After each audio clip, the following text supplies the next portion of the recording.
Welcome back खवातीन और आज़ाद। आजकल इन्फ्लुएंसर्स का ज़माना है और इन्फ्लुएंसर्स के दिन भी कुछ अच्छे नहीं चल रहे हैं। कोई इंटरनेट पर एक दूसरे से लड़ाइयों में मसरूफ है तो किसी को पुलिस और एफआईए के केसेस ने घेरा हुआ है। लेकिन असल सवाल यह है कि इन्फ्लुएंसर्स होते कौन हैं, इनकी ताकत और जिम्मेदारियां क्या हैं, और आज जब लाखों लोग उनको फॉलो कर रहे हैं तो क्या सिर्फ तफरी देना उनके लिए काफ़ी है या फिर माशरती जिम्मेदारियां भी उनको निभानी चाहिए। आज हम इसी के ऊपर बात करेंगे। इन्हीं पहलुओं पर बात करने के लिए हमारे साथ मौजूद हैं डॉक्टर अफान कैसर साहब, सोशल मीडिया इन्फ्लुएंसर भी हैं, आप डॉक्टर भी हैं। Thank you so much for your time. सबसे पहले तो हमें ये बताएं कि सर इन्फ्लुएंसर कहते किसको हैं, हम किस तरह से अपना इन्फ्लुएंसर चूज़ कर सकते हैं, हर चीज़ को मद्देनजर रखते हुए अपने माशरती रिस्पॉन्सिबिलिटीज़ को भी।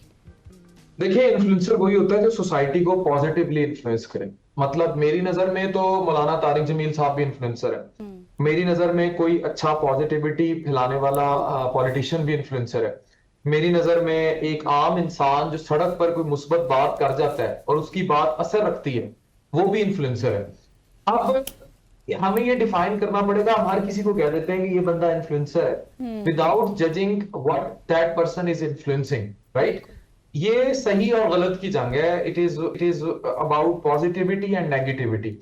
आप ये छोड़ दें कि उस बंदे की एजुकेशन क्या है, उस बंदे का माशरती स्टेटस क्या है, उस बंदे की कोई भी पॉलिटिकल या कोई इदारों में पोजीशन क्या है। डिपेंड ये करता है कि वो जो सोसाइटी के अंदर अपना इम्पैक्ट डाल रहा है या इन्फ्लुएंस डाल रहा है वो कितना पॉजिटिव है। और हुआ ये है कि बच्चों ने किताबें और एजुकेशन फेंक के अब वो टिकटॉक पे उनको बस अब इसमें पड़ गई है कि वो फॉलोअर्स गेन कर लें और उसके बाद उनको छोटे मोटे पीआरस मिले और वो इन्फ्लुएंसर बन जाते हैं। अब इन्फ्लुएंसर इटसेल्फ कोई जॉब नहीं है। अब वो फॉलोअर्स गेन करने के लिए कपड़े उतारने पड़े या उसको उसके लिए टिकटॉक लाइव्स में बैठना पड़े, नेगेटिव वाली टिकटॉक लाइव्स में, तो वो फिर हर वो चीज करेंगे। और जिनको वो फॉलोअर्स कहते हैं, अब ये डिपेंड करता है आपने कैसे लोग अपने गिर्द इकट्ठे किए, राइट? तो ये और उनको उन पे आपका इन्फ्लुएंस है ना असल में, जो जो लोग आपने अपने इर्द गिर्द इकट्ठे कर लिए। फिर आप उन लोगों को इस्तेमाल कैसे करते हैं और उन लोगों को यूज करते हुए आप ओवरऑल सोसाइटी में अच्छाई या बुराई क्या फैलाते हैं। ठीक हो गया। फिर मुझे ये बताइएगा कि एक इन्फ्लुएंसर की अगर बात की जाए तो उसकी रिस्पॉन्सिबिलिटीज फिर क्या होती हैं? ठीक है, वो इन्फ्लुएंस कर रहे हैं और जो लोग आपको फॉलो करते हैं, फिर आपको भी कुछ जिम्मेदारियों का मुजाहरा करना चाहिए उन लोगों को सामने रख के। देखिए, हमारी सोसाइटी में बहुत सारे इन्फ्लुएंसर्स ने बहुत तरीके से अपनी ऑडियंस गेन की।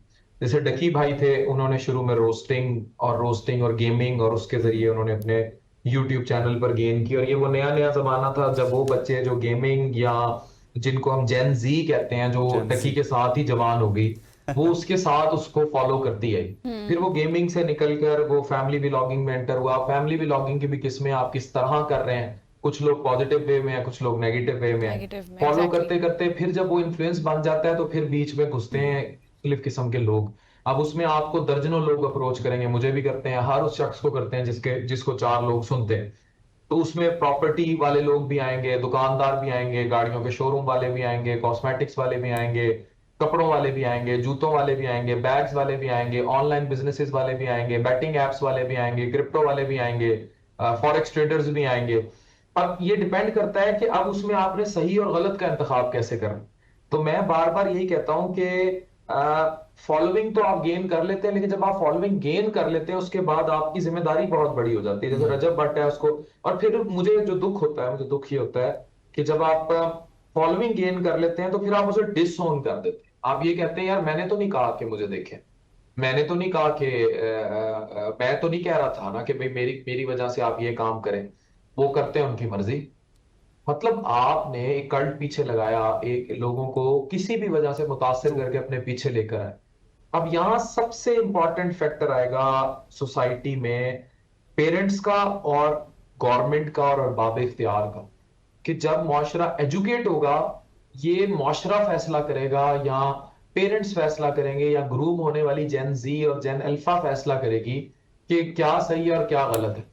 अब उसी जेन जी में मौलाना तारिक जमील साहब के भी फॉलोअर्स हैं, जो आपको नजर आएगा वो एक अलग मदार में है और वो एक उनके अदब अदाब डिफरेंट है। उसी जेन जी में आपको गालियां देते लोग भी नजर आएंगे। उसी जेन जी में आपको पॉलिटिकल पार्टीज के भी मुख्तलिफ, और इसमें बहुत बड़ा कसूरवार जो है वो पॉलिटिकल पार्टीज भी हैं जिन्होंने अपने सियासी मफादात के लिए हर तरह की पार्टी में, किसी एक का नाम नहीं ले रहा, सब ने ये काम किया है कि उन्होंने अपने अपने तरीके से यूथ को अपने मकासद के लिए इस्तेमाल मोल्ड किया है। और हर पार्टी ने, एवरी पॉलिटिकल पार्टी इन पाकिस्तान, इसीलिए मैं कहता हूं भाई मैं सियासत से दस्तबरदार हूं, चाहे वो कोई भी हो। तो हमने अपनी यूथ को ट्रेन करने की बजाय कि वो नमाज, कुरान, तालीम, एजुकेशन, इंटेलेक्ट की तरफ लगते, हमने उनको अपने मफादात के लिए इस्तेमाल कर लिया। इसमें बिल्कुल। इदारे भी शामिल हैं, इसमें पॉलिटिकल लीडर्स भी शामिल हैं, इसमें वो इन्फ्लुएंसर्स भी शामिल हैं जिन्होंने मुख्तलिफ तरीके से अपनी अपनी फॉलोइंग गेन की। आप जो नई लड़कियां आई हुई हैं वो टिकटॉक पे नाच गा के वो ठरकियों ठरकोलों के जो है वो इकट्ठे कर लेती हैं अपने गिर्द, ट्रू। और फिर उनको उनको समझाना हमें मुश्किल हुआ होता है या आम लोगों को मुश्किल हुआ होता है कि जो आपके सो कॉल्ड फैंस हैं फैन नहीं है, और ये क्या देखने आते हैं, वो सब उनके फैन है जो नाच रही हैं टिकटॉक। तो बस ये वाला मसला बड़ा बिल्कुल जहमन डॉक्टर मसला साहब है, वो बिल्कुल भला बजा इस तरह फरमाया से। है। आपके ख्याल में आपको क्या लगता है कि जिस तरह अब जिम्मेदारियों की बात तो हो ही रही है कि इन्फ्लुएंसर्स की किस हद तक जिम्मेदार होते हैं हमारी सोसाइटी की हम आंगी को मुतासर करने में, और क्या इनसे मुआशरे को भी नुकसान पहुंचता है या फिर पहुंच सकता है, क्योंकि अब की जो रियलिटी है उसमें तो यही नजर आ रहा है। देखिए, इसमें कोई भी इन्फ्लुएंसर है, अगर वो कोई फेक न्यूज जनरेट कर देता है और उसके पीछे एक बहुत बड़ी फॉलोइंग है वो उस तरफ बह जाती है, या हाँ। वो सोसाइटी के अंदर कोई फितना पैदा करता है तो वो उसके अंदर बह जाएगी, या वो सोसाइटी को किसी गलत चीज को जस्टिफाई करने की कोशिश करेगा। जैसे मुझे दुख होता है कि ये जो खवातीन टिकटॉक पर नाच रही हैं, ये अपने नाचने गाने को आके जस्टिफाई करना शुरू कर देती हैं, और टिकटॉक लाइव पे शेर खाना और गलत बातें करना और वल्गैरिटी फैलाना उसको जस्टिफाई करना शुरू कर देती हैं, तो हराम और हलाल की तमीज भूल गई।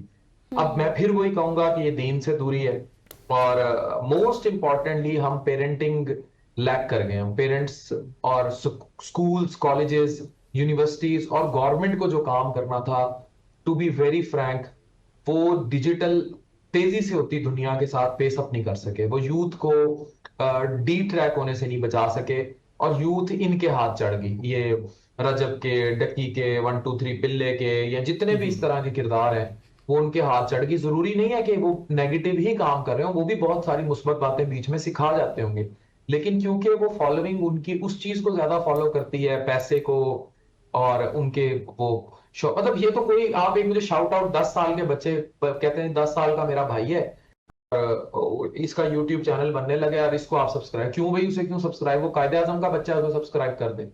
इकबाल का कौन सा ख्वाब लेकर चल रहा है कि उसको ट्रू। सब्सक्राइब कर दें, वो पढ़ता क्यों नहीं स्कूल जाके 10 साल का बच्चा। एग्रीड। भाई बड़ी मशहूर एक टिकटॉकर है, मेरे 10 साल के भाई को, भाई क्यों तुम्हारे 10 साल के भाई को सब्सक्राइब कर दे, कौन से उसको पर लगे में, पर क्योंकि उसके पीछे ठरकी इकट्ठे हुए हैं उस खातून के, तो वो सारे वो फॉलोअर जो है वो उधर ले जाएगी अपने भाई के पीछे, फिर भाई साहब इन्फ्लुएंसर बने फिर रहे होंगे। तो ये जो चीज है कि जिसको फॉलो करना है किसको नहीं करना, ये तो मुआशरे को एजुकेट करने से आएगा ना। आप खुद देखें, पिंडों देहातों में बहुत अच्छे लोग भी, अंजुम सुराया जैसे पॉजिटिव लोग भी हैं, वो जो बिलाल मार जैसे लोग भी हैं, डॉक्टर सुबैयल जैसे भी हैं। ये तो डिपेंड करता है कि आप फॉलोइंग को एंगेज किस तरह करते हैं। अब आप फॉलोइंग को एंगेज नेगेटिव वे में कर देंगे, कचरा इकट्ठे करते जाएंगे, तो फिर ठीक है। और टिकटॉक, बुनियादी तौर पर टिकटॉक का लाइव कल्चर, इस ऐप के आने के बाद चीजें बहुत वर्स हुई हैं। इसको अब हुकूमत इन्वॉल्व हो रही है, ऐप इटसेल्फ बुरी नहीं है, उसका इस्तेमाल इस मुल्क में इस्तेमाल बहुत बुरा है। बुरा किया है। बिल्कुल ऐसी है, और बहुत सारे अरबाब इख्तियार भी हम अफान भी का इस्तेमाल कर रहे हैं।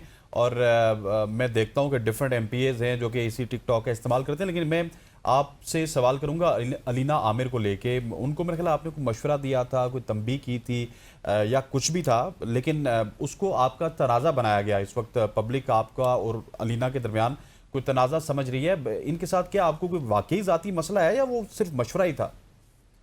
कोई तनाजा नहीं है, किसी किस्म का कोई तनाजा नहीं है। वो जिस तरह एक घर का बड़ा एक छोटी को समझाता है, उसी तरह उसको समझाने की, बल्कि एक वीडियो में बाय द वे मैंने उसका जिक्र किया था। बाय द वे ये होता है कि गाड़ियां तोड़े जाना या बीएमडब्ल्यूज दिखाना या एप्पल और इन फोन्स के पीछे लगाना, तो मैंने कहा, मैंने बाय द वे उसका नाम लिया था कि इस किस्म की खवातीन अगर इस चीज को प्रमोट करती जाएंगी तो घरों में बैठी किसी गरीब रेडी वाले की बेटी या टिकटॉक लाइव पर वो एक रात में, वो तो 10 साल में नहीं उनका बाप उतना कमा सकता जो बाहर फ्रूट की रेडी लगाता है, या बेचारा जो मजदूर है या वो क्लर्क है, वो बेटी को कैसे बताए कि भाई नहीं तू किताबें पढ़, वो तो किताबें फेंक के बनेगी अलीना आमिर। तो उसको समझाई थी, तो उस पे वो अपनी एजुकेशन की जस्टिफिकेशन दे रही थी, जो बैकवर्थ के जो है वो कहती मैं 3-4 यूनिवर्सिटीज में पढ़ती हूँ, और जो भी वो कहना चाह रही थी, तो उस पे वही एक बड़े भाई को या एक बड़े घर के बड़े को जिस तरह समझाना चाहिए उस पे बड़े हम्बल वे में उसको समझाया था। तो कोई कंट्रोवर्सी, तो किसी किस्म की कोई कंट्रोवर्सी नहीं। मीडिया उसको जिस तरह मर्जी ले जाए, और वो मैसेज सिर्फ अलीना आमिर के लिए नहीं, वो हर उस खातून के लिए है जो नेगेटिव इस्तेमाल कर रही है। जो पॉजिटिव इस्तेमाल कर रही है, मैं हमेशा कोट करता हूँ, मैं डॉक्टर नादिशा खान अपनी मिसेज को कोट करता हूँ कि वो पॉजिटिवली कंट्रीब्यूट करती है, पढ़ी लिखी कंसल्टेंट औरत है, मैच्योर होके मीडिया पर आई है। बिल्कुल ठीक हदीका है कियानी डॉक्टर को साहब, कोट आपने करता हूँ, इस चीज को शाइस्ता क्लियर कर लोधी। दिया, आपने इस चीज को क्लियर कर दिया। आप थोड़ा सा आगे बढ़ते हैं, मुझे ये भी बताइएगा कि एज अ व्यूअर अगर हम देखें तो हम अपना इन्फ्लुएंसर किस तरह से उसको सिलेक्ट करें, कैसे that मुंतखब is a करना very valid चाहिए, question. क्योंकि हाँ, क्योंकि हालिया दिनों में हमने देखा है डकी भाई के हवाले से भी लाखों लोग उनके पीछे भी थे और उनकी बातों पर पैसा कमा रहे अमल थे। करके एग्जैक्टली तो अपने बहुत सारे पैसे उन्होंने गंवा दिए हैं। और एक सही इन्फ्लुएंसर का इंतखाब किस तरह से किया जाए, आप क्या कहेंगे इस हवाले से? तो ये तो एजुकेशन है, ये तो मेरे कहने से या आपके कहने से लोग डिसीजन नहीं लेंगे। It's all about educating people. हमारे माशरे को शुरू से लोगों के घरों में झांकने की आदत थी, ये अपने घरों में खुद कैमरे ले गए, वहां से एक बड़ी फॉलोइंग, फिर जेन जी, वो देखती हुल्लड़बाजी, मजाक, शुगल मेला, जो देखते नहीं 14 अगस्त पे बाजे वाले हाँ क्या हाँ। कर रहे होते हैं या वाई फायरिंग। तो जब तक हमने देखें शऊर नहीं दिया कौम को, हमने तालीम नहीं दी, तहजीब नहीं दी, हमने उनको खुद कैनाबॉलिक कर दिया है, हमने उनको ले गए हैं आपस में एक दूसरे की तरफ, हुल्लड़बाजी की तरफ। तो जब तक आप उसे एजुकेट नहीं करेंगे, तो ये तो महजब और गैर महजब मुआशरे की चॉइसेस हैं। अब बाकी, अब मिस्टर बीस्ट को भी तो लोग फॉलो, तो मिस्टर बीस्ट क्या करता फिर रहा है, वो दुनिया का नंबर 1 यूट्यूबर है। उसने फॉलोइंग ये इस तरह नाच गाने की तरह सनसनाहट, तपतपाहट, पड़पड़ाहट से हासिल की है, या हेमलोजी से हासिल की है, या वो कुछ और कर रहा है। इट्स मेरी 5 मिलियन सब कॉन्टिनेंट में सबसे ज्यादा फॉलोइंग है, टोटल एजुकेटेड वीडियोस। और मेरी वीडियोस में तो कोई आके खवातीन नहीं नाचती या कोई इस तरह का सीन नहीं है, हम तो पढ़ते हैं और पढ़ा देते हैं लोगों को, इतनी इतनी रिसर्चर्स की टीम रखी हुई है। तो इट मीन वो क्लास मौजूद है ना जो सुनती है। लेकिन अब इट अगेन डिपेंड्स कि आपने अपने गिर्द कचरा इकट्ठा करना है, मक्खियों का ढेर इकट्ठा करना है, Exactly. या आपने पॉजिटिव लोगों को, अच्छा फिर आप उन्हें इम्पैक्ट करें, उनमें भी वो लोग पॉजिटिविटी की तरफ चले जाए। तो ये डिपेंड फिर वही करेगा।